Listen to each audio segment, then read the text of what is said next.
Hello students, today we are going to study Mathematics of Standard 8, chapter number 2, Parallel Lines and Transversal.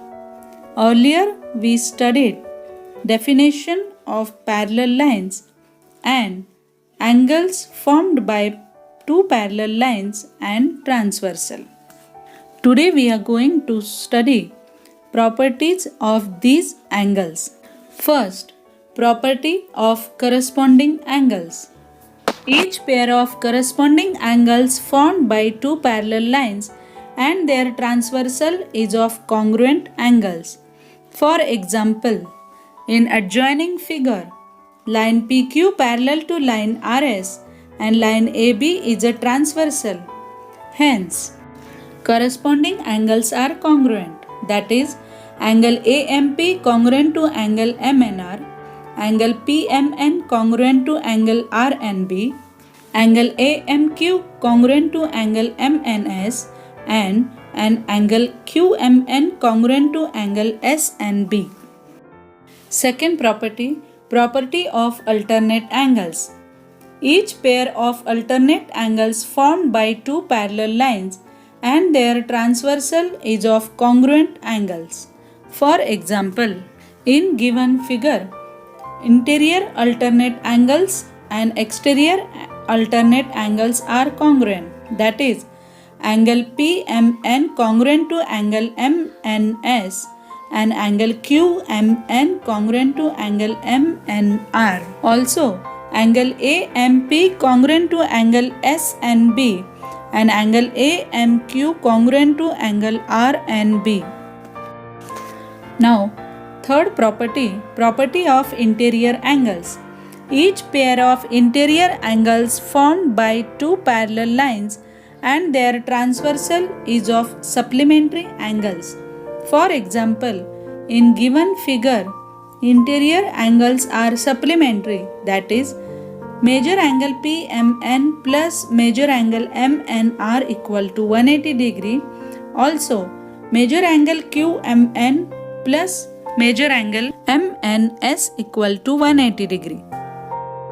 Now students, remember this, when two parallel lines are intersected by a transversal, the angles formed in each pair of corresponding angles are congruent, alternate angles are congruent, and interior angles are supplementary. Now we will move on to practice set 2.2. Question number 1. Choose the correct alternative.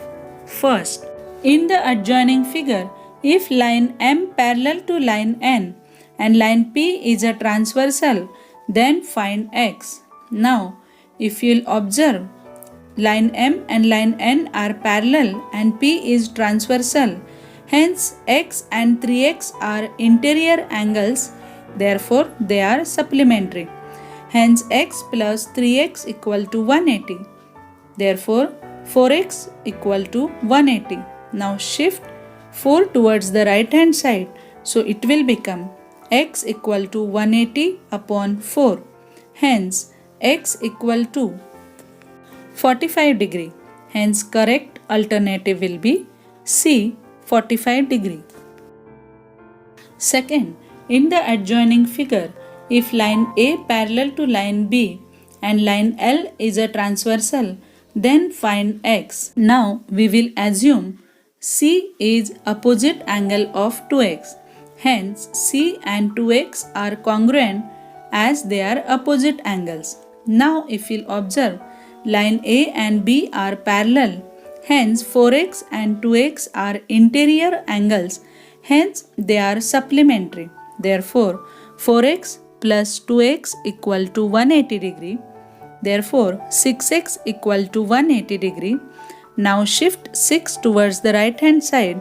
Hence, X equal to 180 upon 6. Therefore, X equal to 30. Therefore, correct alternative will be D, that is 30 degree.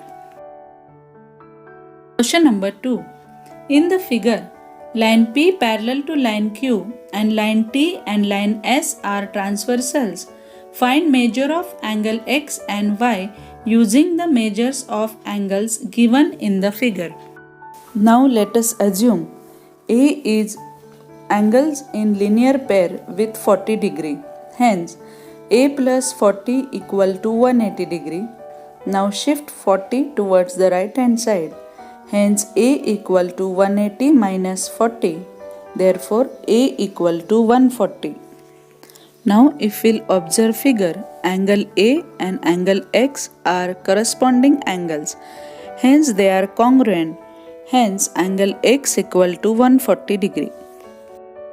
Now let us assume angle B is vertically opposite angle of 70 degree. Now if we'll observe in the figure, line P parallel to line Q and line S is their transversal. Hence angle B and angle Y are interior angles.